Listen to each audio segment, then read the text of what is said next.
hey, happy day.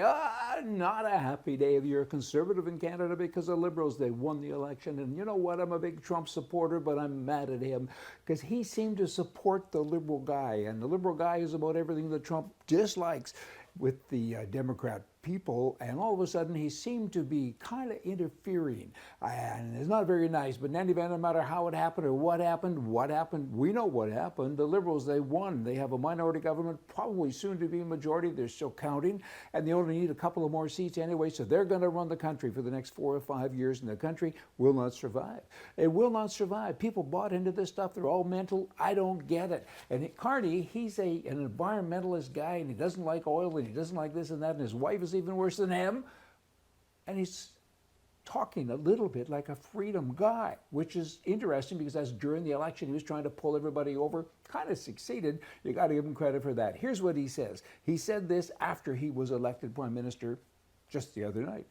I promise to govern for all Canadians while many have chosen to place their trust in me. Trust in the Liberal Party. Millions of our fellow citizens preferred a different outcome. My message to every Canadian is this: no matter where you live, no matter what language you speak, no matter how you voted, I will always do my best to represent everyone who calls Canada home. Okay, nice words. 2.5 million people in Canada have gun licenses. 2.5 million of them are legal gun carriers, gun owners, and he's against them. I mean, he's already said that nobody should have a gun except law enforcement, and the citizenry shouldn't have. What about that? All Canadians? Really? You're going to represent all Canadians? I'll bark like a fox if that happens. I mean, it's not good. Let's talk about money. I mean, he used to be the Bank of Canada person and the Bank of England person, but these countries are all broke. They all owe so much money. I mean, so I don't know what kind of job he did, but it wasn't great. Let's just share some numbers here. $1 billion. We all have heard that. $1 billion. We've all heard $1 trillion. Where does it go beyond that? I mean, what else can the Liberals do with regards to losing our money? Billion has 9 zeros. $1 trillion has 12 zeros. Quadrillion has 15 zeros, and a quintillion has 18 zeros. I kind of think you'll even need a new word after that. Zillions, maybe many zillions, because these Liberals, I got to tell you, put it in perspective, okay? Put it into, I don't know, a story. You know, my wife made me a millionaire, and before I met her, I was a billionaire. That's what Liberals do. They do that all of the time, and it's not very nice. Alberta separation. Should they separate? Absolutely. I've been saying that all of my adult life. Separate? Why do you give all these billions and billions of dollars every quarter to Quebec and Ontario? Why do you do that? I mean, for heaven's sakes, it's okay to lend them some money, I guess, every now and again if they need it for some reason, but they use it to keep the Liberal system alive. The 905 and the 416, that's area codes in the GTA, and GTA is Greater Toronto Area.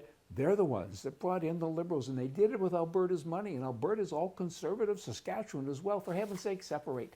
Have a referendum and be your own country, and leave these commies alone. And guess what?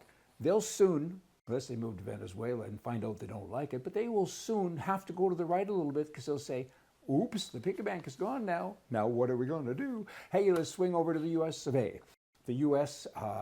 Is good news because the guy there, Trump, he's doing everything that he said he would do. He made a whole bunch of promises and commitments, America first and the cha-cha, and he's doing it, okay? It's interesting to watch.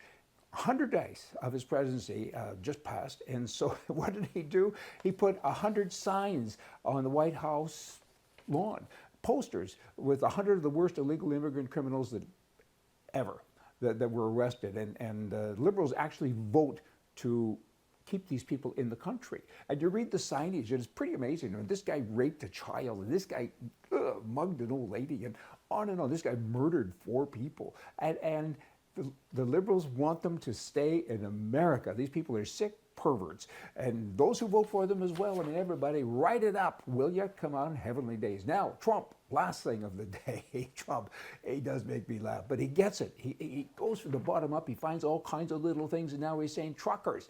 Canada has this issue as well. The trucking community, the transportation community has been taken over, and the service industry has been taken over by people primarily from India, and most of them don't speak English very well, so Canadians can't communicate with them anymore, right? And this has been happening also in America. So Trump has just signed a new executive order that says all truckers have to be adept at speaking English.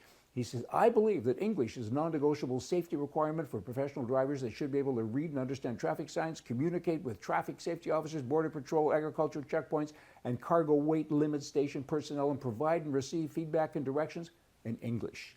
Okay? It's a federal standard. Drivers need to read and speak English well. And if they can't, they shouldn't be in the driving business. Hey, did you get all that? And see ya. And right is right, left is wrong in Canada. Oh my, oh Canada. I'm so sad. Alberta, kick it up a notch. And what do you do, Alberta, to make it better? Simple stuff. All people from Canada will move back to Alberta, conservative people. Buy an island, call it Alberta Island. Buy it in the Caribbean, because the weather in Alberta is kind of harsh. And now you've really got it made. And I'll move back to Alberta. I'd love to be on Alberta Island. Hey, you all come back. See ya.